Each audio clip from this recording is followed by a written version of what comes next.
ஈக்குவலாக இது வந்து 19 வருஷத்துக்கு அப்புறம் திருப்பி ரீரிலீஸ் பண்ணாலும் அதே இதில், அதுவும் இன்றைக்கி அஜித் பர்த்டே ஆக எல்லாரும் அருமையாக செலிப்ரேட் பண்ணாங்க, ரொம்ப நல்லா என்ஜாய் பண்ணாங்க.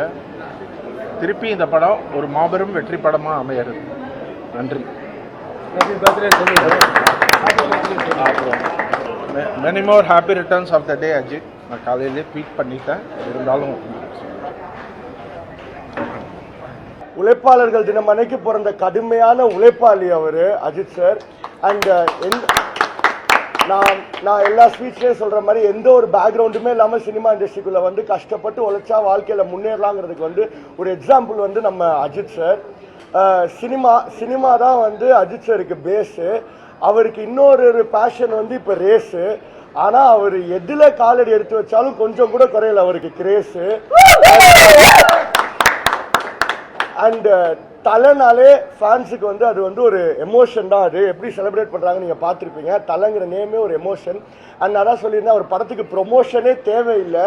ஏன்னா எத்தனை பில்லாவே நாங்கள் நிறையா வாட்டி 32 years of Ajith sir celebrate பண்ணுறதுக்கு போட்டிருக்கோம். இதுக்கு முன்னாடி அஜித் சார் பர்த்டே போட்டிருக்கோம்.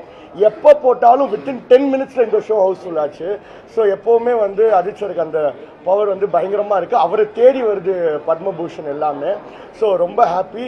அண்ட் கமலா வந்து ரீரிலீஸ் ஃபோட்டோவே நீங்கள் ஆக்கியிருக்கீங்க. எல்லா ரீரிலீஸுக்கும் அவ்வளோ சப்போர்ட் பண்ணுறீங்க. ஸோ இந்த நேரத்தில் ஆடியன்ஸ், ப்ரெஸ், மீடியா எல்லாருக்கும் நான் தேங்க்ஸ் சொல்லிக்கிறேன். அண்ட் அதே மாதிரி அடுத்து மைனா படம்லாம் பண்ணுறேன்னு சொல்லி சார் சொல்லியிருந்தாரு. கண்டிப்பாக வெயிட் பண்ணுறேன். Thank you so much.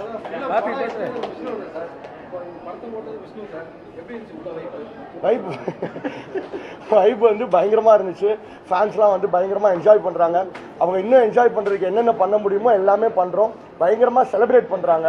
அதனால தான் புக்கிங் ஓப்பன் பண்ண 5-10 நிமிஷத்தில் கமலாவில் ரீலீஸ் ஃபுல்லாகுது. So thank you press, audience. இல்லை 2007 ரிலீஸ் ஆச்சு. இப்போ ஆல்மோஸ்ட் 20 இயர்ஸ் ஆக போகுது. இருந்தாலும் ஒரு புது படத்துக்கான ஒரு கேஸ் குட் பேட் அக்லி நாங்கள் ஃபர்ஸ்ட் டே ஃபர்ஸ்ட் எப்படி பார்த்தோமோ அதே மாதிரி தான் இந்த 20 இயர்ஸ்க்கு அப்புறம் ஒரு ரீலீஸும் ரொம்ப அருமையாக இருந்தது. இதுக்கப்புறமும் அஜித் சாரோட படங்கள் வந்து நாங்கள் ரீலீஸ் நிறையா வெயிட் பண்ணிருக்கோம். அடுத்து இப்போ மங்காத்தா ரிலீஸ் ஆகிடுச்சு.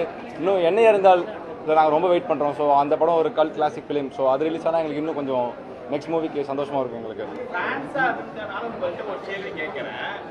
ஏகே சாரே சொல்லியிருக்காரு, ஏகே கூப்பிடுங்க.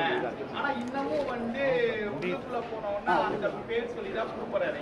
அந்த அலன் பேர் சொல்றேன், காடுன்னு சொல்லி வர வைக்கிறீங்க. இதெல்லாம் பார்க்கும்போது ஒரு மக்களுக்கு வந்து உங்க மேல இருக்கக்கூடிய அந்த அந்த நேம் யூஸ் பண்ணல, அப்படி வரக்கூடிய வாய்ப்புகள் இருக்குல்ல. ஒரு ஃபேனா மட்டும் இருந்தா ஓகே. அதை மிஞ்சி ஆகும்போது அது உங்களுக்கு ஸ்டைலிஷா இருக்கா?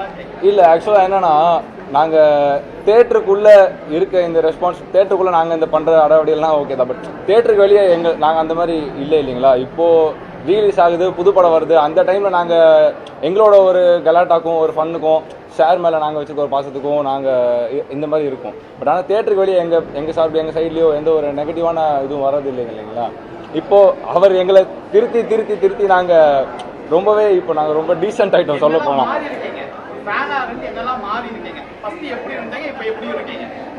ஃபஸ்ட்டு இதோட கொஞ்சம் மோசமாகவே இருந்துச்சு. வெளியே இந்த அட்ராசிட்டிஸ் வந்து நாங்கள் வெளியே பண்ணிட்டு இருந்தோம், நாங்களும் ஒத்துக்கணும். இப்போ அவர் எங்களை திருத்தி கொஞ்சம் கம்மியாகி, ஸோ தேட்டருக்கு வெளியே அஜித் ஃபேன்ஸ் வேறு, தேட்டருக்குள்ளே இருக்க அஜித் ஃபேன்ஸ் வேறு, உள்ளே இருக்க என்டர்டைன்மெண்ட் எங்களுக்கு என்டர்டைன்மெண்ட் தான். ஸோ வெளியேனா அவர் எப்படி வந்து சினிமாக்கு தவிர்த்து எப்படிலாம் வேறு என்ன பேசுகிறாரோ, ரேஸை பற்றியும் லைஃப்பை பற்றி என்ன பேசுகிறாரோ அதை ஃபாலோ பண்ணி தான் லைஃபுக்கு வெளியவும் தேட்டருக்கு வெளியவும் நாங்கள் வந்து லைஃப்பில் ஃபாலோ பண்ணிட்டு இருக்கோம். அது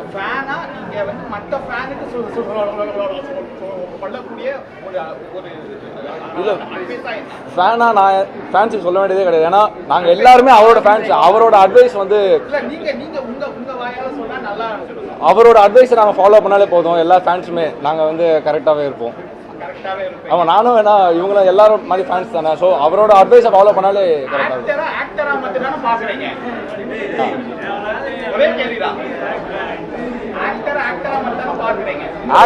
ஆக்டர் தேட்டரில் ஆக்டராக பார்க்கலாம். அவர் அதை தவிர்த்து நிறைய பேசுறாருல்ல. வெளியும் ஒரு ஆக்டரா மட்டும் இல்ல, வெளியே ஒரு ஆக்டரா மட்டும் இருந்தாருன்னா நாங்கள் ஆக்டர் ஓகே. அவர் ஆக்டரா இல்லாட்டினா காலையில 7 மணிக்கு ஃபர்ஸ்ட் ஓட்டு ஏன் வந்து போடணும்? ஆக்டரா இல்லைன்னா காலங்காத்தால ஃபர்ஸ்ட் ஓட்டு 7 மணிக்கு ஏன் வந்து போடணும்? அவர் ஒரு good citizen, good human being. புரியுதா? அட்ரா. பிளே ஸ்டோர் மற்றும் ஆப் ஸ்டோரில் இருந்து பாலிமர் செயலியை QR கோடு மூலம் பதிவிறக்கம் செய்யுங்கள். செய்திகளை உடனுக்குடன் பெறுங்கள்.